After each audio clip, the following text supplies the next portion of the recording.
जब नवयुवक अवस्था रहे, युवानी की अवस्था रहे, बचपन की अवस्था रहे, और तुम्हारे माता पिता या कोई भी घर का व्यक्ति अगर कोई काम बता दे तो कभी उस काम को टालना नहीं, दौड़कर उस काम को कर आना। ये शिव पुराण है।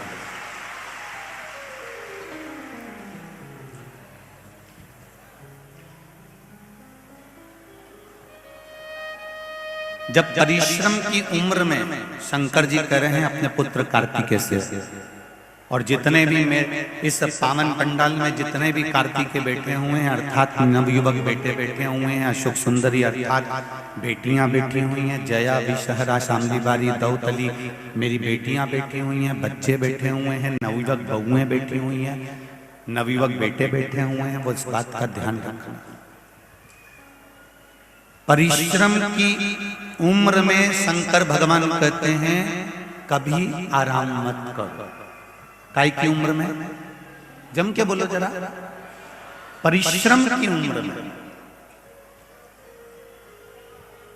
परिश्रम की उम्र में शिव कह रहे हैं कि कभी आराम मत करो।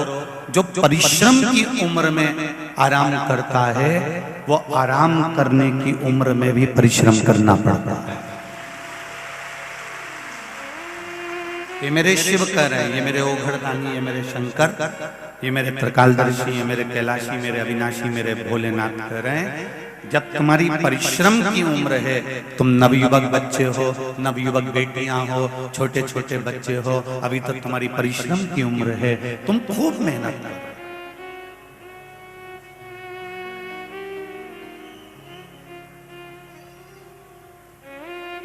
अभी तुम्हारी आराम करने की उम्र नहीं है।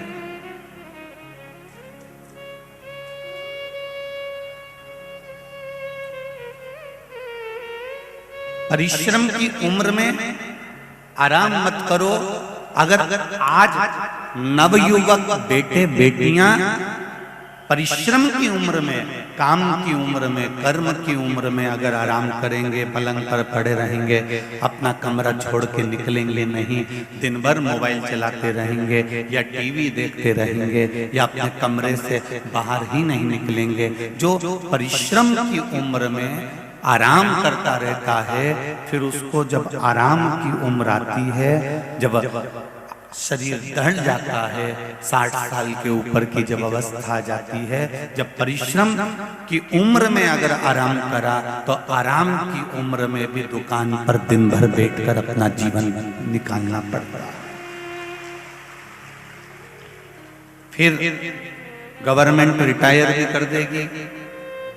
गवर्नमेंट अगर आपको रिटायरमेंट भी दे देगी 60 के बाद में, 61 के बाद में, 62 के बाद में, 66 के बाद में, जो भी आजकल थोड़ा बहुत उम्र का बढ़ गया है, अगर मान लो गवर्नमेंट ने आपको रिटायर भी कर दिया, उसके बाद भी किसी व्यक्ति को देखना कि वो घर में फ्री नहीं बैठता, वो क्या करता है, कहीं दूसरी जगह जॉब कर लेता है, दूसरी जगह काम कर लेता है। क्यों?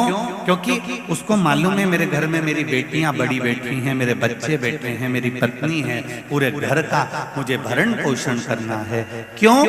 जो परिश्रम की उम्र में आराम करते हैं उनको आराम की उम्र में परिश्रम करना ही पड़ता है, ये निश्चित है।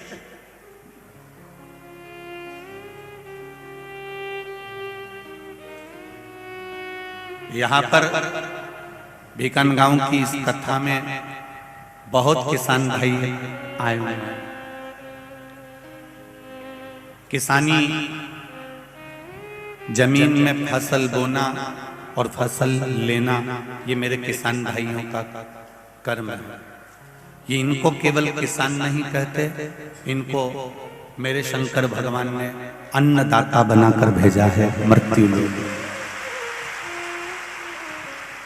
ये केवल किसान नहीं है,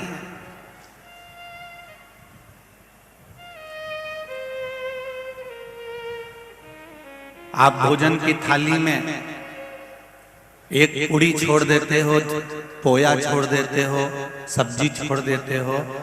किसी किसान भाई से पूछना कि एक पूड़ी में जो गेहूं लगा, आटा लगा, उसको बनाने में, उस जमीन में बोने में काटने में और उसको अपने घर तक लाने में पूरी पूरी पूरी पूरी श्वास से उसने अपनी उस जिंदगी की झोंक दी है, तब जाकर वो गेहूं, वो फसल घर में। मेरे शंकर भगवान ने एक एक किसान को अन्नदाता बनाकर भेजा है कि तुम अन्नदाता रहोगे, संसार के लोगों का भरण पोषण तुमको करना।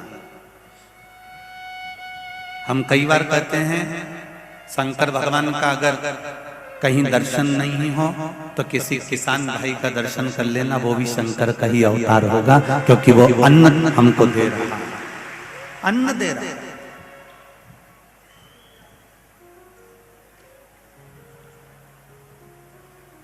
कितनी मेहनत करता है,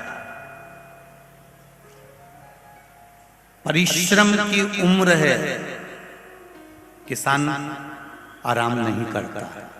जरा ध्यान देना, अभी तो गेहूं की फसल, चने की फसल बोई जाएगी और किसान भाई रात भर तुमको ठंड लगेगी और वो पानी फेर रहा होगा पूरी जमीन पर, पानी फेर पूरी जमीन पर।